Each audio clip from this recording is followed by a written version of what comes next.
अम्मा जी, जब आप सुबह जग जाती हैं तो आपसे इतना भी नहीं होता कि बाहर झाड़ू कर दें। बिंदु अपनी सास कमला जी से कहती है। कमला जी बोली, बहू, घर के अंदर के काम तो मैं कर ही रही हूं ना। जब तक ये थे तब तक तो बाहर झाड़ू घर का नौकर रामदीन ही करता था, तो अब, और तुमने मुझसे कभी कहा भी नहीं, तो मैं कैसे। तभी कमला जी की छोटी बहू सपना आई और बोली, अम्मा जी, आप भूल रही हैं कि अब बाबूजी नहीं रहे, और जहां तक बात रामदीन की है तो उसे हमने बाबूजी के जाने के बाद निकाल दिया। कमला जी बोली, हाय हाय, क्यों निकाल दिया बहू? 2 महीने पहले जब मैंने पूछा था तो तुमने कहा था कि उसे किसी काम से बाहर शहर भेजा है, और अब हमारे सिवा उसका इस दुनिया में कोई भी नहीं है। वो बेचारा बुढ़ापे में कहाँ गया होगा? बिंदु बोली, क्यों, वो क्या हमारा रिश्तेदार था जो हम उसे घर में रखते और फालतू में उस पर पैसे खर्च क्यों करें, जब पूरा दिन आप भी घर में ही बैठी खाती रहती हैं? कमला जी बोली, मैं समझी नहीं बहू, तुम दोनों आखिर कहना क्या चाहती हो? बिंदु का पति रमेश अंगड़ाई लेते हुए बाहर आया और बोला, माँ, ये दोनों आपसे कहना चाहती हैं कि थोड़ा काम धाम किया करो, वरना बुढ़ापे में शरीर अकड़ जाएगा। क्यों बिंदु, सही कह रहा हूं ना? बिंदु बोली, बिल्कुल सही कहा आपने।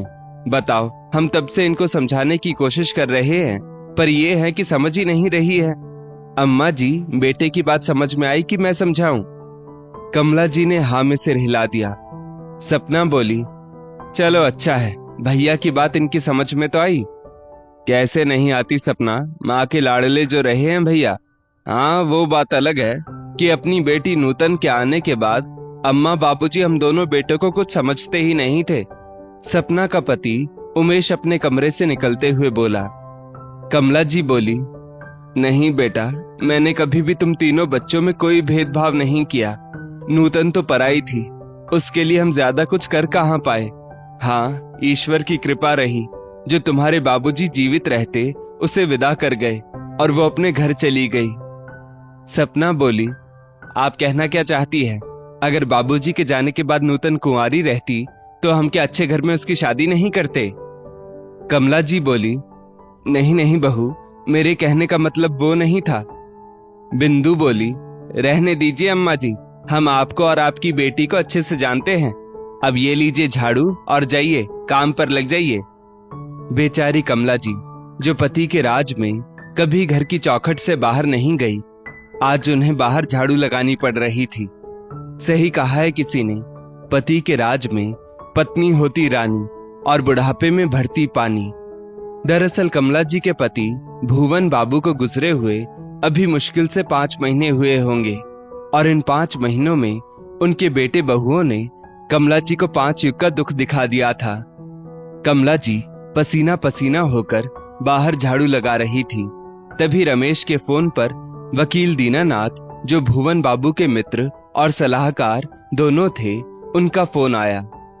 रमेश, कल मैं तुम्हारे घर आ रहा हूँ भुवन की वसीयत पढ़ने के लिए, तो बेहतर होगा तुम अपनी बहन नूतन को भी बुला लेना, और हाँ, भाभी को भी उस वक्त घर पर रहने के लिए कहना। रमेश ने तुरंत जाकर कमला जी के हाथ से झाड़ू ली और बोला, माँ, बहुत कर ली मेहनत आपने, चलिए अब थोड़ा आराम कीजिए। कमला जी बोली, क्यों बेटा, कोई गलती हो गई मुझसे? रमेश बोला, नहीं माँ, चलो अब आराम करो। कमला जी हैरान थी, वहीं दूसरी तरफ घर के बाकी सदस्य भी हैरान थे। कमला जी के अंदर जाते ही रमेश ने दीनानाथ जी की बात सबको बताई। उमेश ने नूतन को फोन करके अगले दिन आने के लिए कहा, और दोनों बहुएं कल की तैयारी में लग गई। अगले दिन नूतन सुबह सुबह ही आ गई। उसने देखा सबके अंतर्मन में बहुत कुछ चल रहा था, और सबको वकील साहब के नाश्ते खाने की चिंता थी, पर किसी को कमला जी के नाश्ते की फिक्र नहीं थी, जो सुबह से भूखी बैठी थी। हार कर नूतन रसोई में गई और बोली, बड़ी भाभी, अगर नाश्ता तैयार हो गया हो तो माँ के लिए दे दो। बिंदु बोली, दीदी, मेरे हाथ गंदे हैं, आप सपना से कह दो, वो दे देगी। ये कहकर बड़ी सफाई से बिंदु ने अपना पल्ला झाड़ लिया। नूतन बोली, छोटी भाभी के हाथ भी खाली नहीं है, तो ऐसा करती हूँ, मैं खुद ही माँ के लिए नाश्ता परोस देती हूँ, वैसे भी कितना वक्त हो गया मुझे माँ के लिए खाना परोसे हुए। दोनों भाभियां एक साथ बोली, हाँ हाँ जाओ जाओ। नूतन कमला जी को नाश्ता देने गई तो कमला जी ने कांपते हाथों से थाली ली और बोली, ये सब मेरे लिए? नूतन बोली, माँ आपको क्या हो गया? आप पहले तो इतनी खामोश नहीं रहती थी और आपकी आंखें इतनी पीली है, मानो कितने दिनों से आपने पौष्टिक भोजन ना किया हो। कमला जी ने कुछ नहीं कहा, बस उनकी आंखें डबडबा गई। नूतन बोली, माँ भले ही आप कुछ ना कहो, पर आपकी खामोशी, भीगी उदास आंखें और कांपते हाथ बहुत कुछ कह रहे हैं। मैं जानती हूँ बाबूजी के जाने के बाद इन 6 महीनों में बहुत कुछ अनुभव कर लिया आपने, पर मुझे विश्वास है कि बाबूजी आपके साथ कभी गलत नहीं होने देंगे। तभी दरवाजे पर दस्तक हुई और तय समय पर वकील साहब आए और उनका स्वागत भी खूब जोर शोर से हुआ। दीनानाथ जी पारखी नजर रखते थे तो अपना सत्कार और कमला जी की नम आंखें देखकर वो सारा माजरा समझ गए। उन्होंने पढ़ना शुरू किया। मैं भुवन सिंह अपने होशो हवास में अपनी वसीयत बना रहा हूँ। मेरा घर, दुकान और बैंक बैलेंस सब कुछ मैं अपनी पत्नी कमला के नाम कर रहा हूँ और भविष्य में भी कमला के बाद अर्थात उनकी मृत्यु के बाद समस्त संपत्ति के 3 बराबर हिस्से होंगे, एक एक दोनों बेटों का और एक हिस्सा मेरी बेटी नूतन का। जैसे ही ये बात रमेश और उमेश ने सुनी, उनके साथ साथ उनकी पत्नियों के चेहरों पर भी गुस्से और आश्चर्य के मिले जुले भाव आ गए। रमेश धीरे से उमेश से बोला, क्या सोचा था और क्या हो गया? उमेश बोला, अब तो घर भी माँ के नाम पर है। कहाँ माँ को ये दोनों बेघर करने की सोच रही थी और कहाँ खुद हमें बेघर होने की नौबत आ गई। तभी वकील बाबू ने आगे की वसीयत पढ़ना शुरू किया।